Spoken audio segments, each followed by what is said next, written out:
क्या आपने कभी सुना है कि एक बार ताजमहल की भी नीलामी हुई थी? और फांसी देते हुए मुंह पर काला कपड़ा क्यों पहना देते हैं, या फिर खाना खाने के बाद हमें इतना आलस क्यों आता है कि हम बस सो ही जाए। दोस्तों वीडियो बहुत ही अमेजिंग होने वाली है। अगर आपको वीडियो पसंद आए तो ही चैनल सब्सक्राइब करना। तो चलो वीडियो शुरू करते हैं।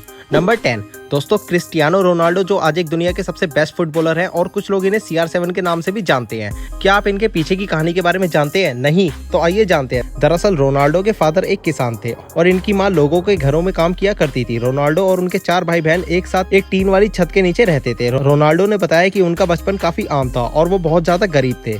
उनके पास बचपन में ना ही खेलने के लिए खिलौने होते थे और ना क्रिसमस गिफ्ट, लेकिन इन्होंने इस चीज की कभी परवाह नहीं करी। भले ही आज वो सुपर रिच है और उनके पास काफी लग्जरी कार्स है, लेकिन वो अपने बच्चों को वही परवरिश देना चाहते हैं जो उनके माता पिता ने उनको दी थी।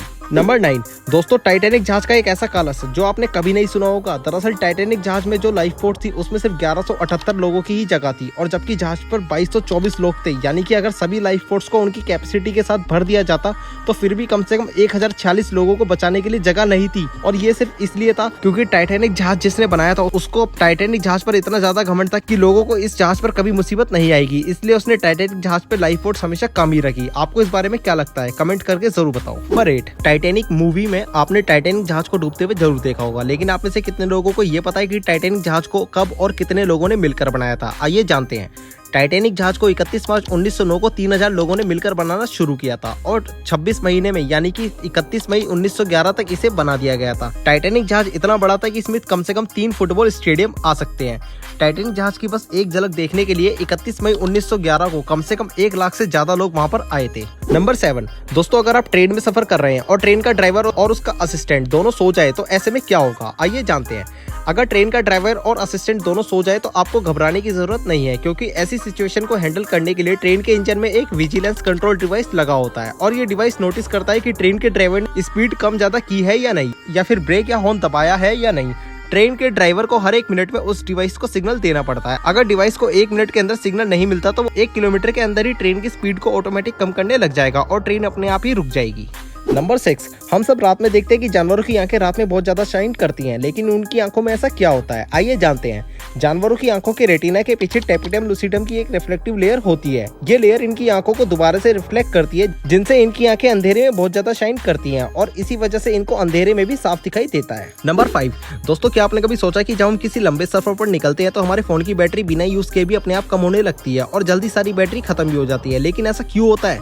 दरअसल जब हम किसी लंबे सफर पर निकलते हैं उस वक्त हमारा फोन नेटवर्क और डेटा प्रोवाइडर की वजह से बार बार नेटवर्क बदलता रहता है और पास के किसी नेटवर्क को सर्च कर लेता है। लेकिन जैसे ही हम और आगे चलते हैं तो फिर से हम किसी दूसरे नेटवर्क में आ जाते हैं और फिर से ये सर्च करने में लग जाता है। इसी वजह से हमारी फोन की बैटरी बहुत ज्यादा यूज होती है।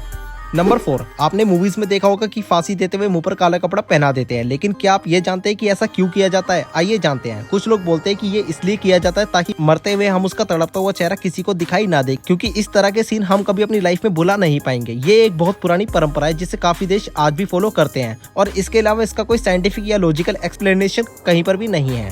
नंबर 3 दोस्तों, जब हम पेट भर खाना खा लेते हैं तो हमें आलसपना और नींद जैसी आने लग जाती है। हमारा शरीर पूरा ढीला पड़ जाता है और हम सो जाते हैं, लेकिन ऐसा क्यों होता है? आइए जानते हैं।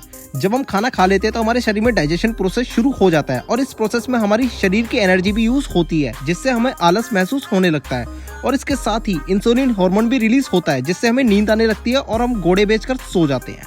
नंबर 2 केसर का दूध हमारे लिए काफी अच्छा बताया जाता है, और ये दूध अगर कोई लेडी अपनी प्रेगनेंसी के टाइम पीती है तो उसका बच्चा एकदम गोरा और तंदुरुस्त पैदा होता है। लेकिन क्या आप ये जानते हैं कि केसर इतना महंगा क्यों होता है? नहीं? तो आइए जानते हैं। केसर की खेती करने के लिए बहुत कम मशीन का यूज किया जाता है। सैफरन के फूल से धागे निकालने के लिए मशीन की जगह हाथों का इस्तेमाल किया जाता है, और एक सैफरन फूल में 3 धागे होते हैं, और ऐसे करीब 75,000 फूलों में से 400 ग्राम केसर निकलता है, इसलिए केसर इतना महंगा होता है। नंबर 1 आपने बहुत सी चीजों की नीलामी देखी होगी, लेकिन क्या आपने कभी ये सुना था कि एक बार ताजमहल की भी नीलामी हुई थी और उसको बस 7 लाख रुपए में खरीद लिया गया था? दरअसल बात ये तब की है जब इंडिया पर अंग्रेजों का कब्जा था और वो ताजमहल को तोड़कर उसकी ईंटें ब्रिटेन लेकर जाना चाहते थे, तो उन्होंने कोलकाता के अखबार में ताजमहल को नीलाम करने का एड छपवा दिया, जिसके बाद मथुरा के सेठ लक्ष्मी चंद ने 7 लाख रुपए देकर ताजमहल को खरीद लिया था। लेकिन बाद में लंदन की असेंबली में ताजमहल को लेकर काफी सवाल उठाए गए और तब जाकर ताजमहल की नीलामी को रुकवा दिया गया था। दोस्तों, अगर आपको वीडियो पसंद आई तो उसको ज्यादा से ज्यादा शेयर करो, और हाँ, चैनल को सब्सक्राइब करना मत भूलना। मैं मिलता हूँ आपसे मेरी नेक्स्ट वीडियो में।